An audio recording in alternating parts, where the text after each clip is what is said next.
Hello, my wonderful viewers, and welcome to another episode of Betty Adams Overanalyzes.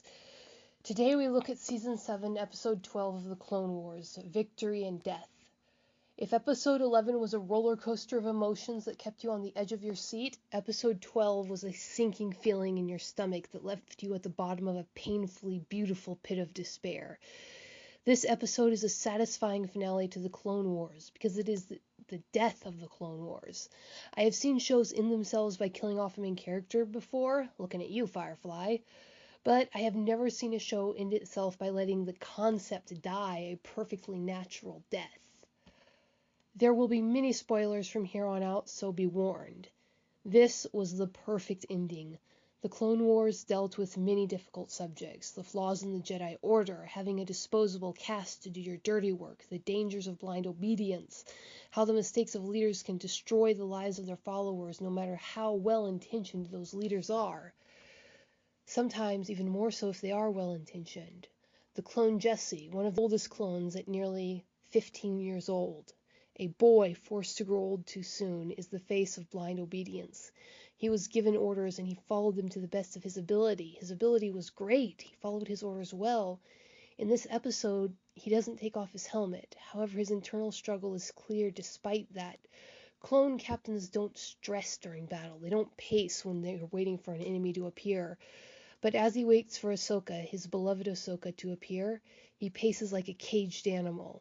He wants to spare her. He wants to believe Rex when Rex tells him to stand down, but the chip was too strong. His training was too strong. And the chip that was too strong for Rex is far too strong for Jesse. And Rex, oh Rex, there is one painful scene where he and Ahsoka are arguing over how to escape.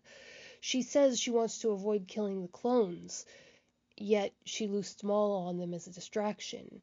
But she does not want to kill them directly with her own two hands. Rex seems fine with fighting their way out through the bodies of the clones, and it is only when Ahsoka lifts his helmet from his face that you see the old commander is in tears at having to kill his brother. Remember, Rex himself, one of the oldest of the clones, is not even 20 years old. But oh, the final irony, the deep, deep irony. While Ahsoka was stating her desire to not kill the clones, and Rex was arguing for fighting their way through their brothers no matter the cost, even as they argued, it was Ahsoka's decision that killed Chopper. It was Ahsoka's decision that killed Jesse. It was Ahsoka's decision, the one Rex objected to, after the fact, to be sure, but still objected to. It was Ahsoka's decision that ended the life of every single clone on that ship. She told Rex to set his blasters on stun. She tried not to kill any of her brothers with her own hands. In the end, it was her decision to release Maul that irrevocably killed the entire crew of that ship. And here I must salute the courage of these creators. For the entire history of fiction, it has been difficult to write flawed heroes. It is difficult to write heroes making disastrous mistakes. This is especially hard for the plucky young sidekick character, and especially hard for a female character. Ahsoka is the heroine who always tries, the heroine who has good intentions, and she makes disastrous mistake after disastrous mistake. She fails to pass on the information about Anakin. She is ready to turn back into the arms of the Jedi despite their corruption. She looses Darth Maul. She signs the death warrant of every one of her brothers on that ship. She makes mistakes, and most fantastically, she faces the consequences of those mistakes.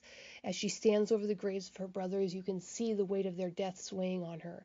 It would be too simple to say that she blames herself, but she sees clearly the part that she played in causing those deaths, in putting those helmets on top of those graves. I am glad they ended the series here, but there are scenes I'd love to see. I am glad they didn't show these scenes, mind you. Artistically, it would have diluted the perfect melancholy of the death of this era, but part of me still wants to see these scenes. The show creators know that it's best to leave the audience wanting more, and oh, I want more.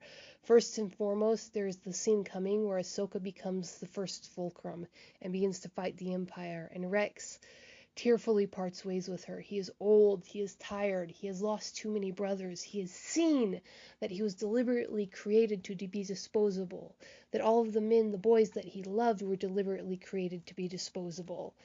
He has no love for the Empire, But what possible loyalty could he have to the Republic or the Jedi Order after this? Ahsoka will soothe him, give him her blessing, hug him, help him find his place in the world. And then Rex will find Wolf. The clones under the command of Plo Koon love their Jedi even more than the 501st loved Anakin, if that's even possible. Wolf would be as broken as Rex over what had happened, and their reunion would have been something to see on every level.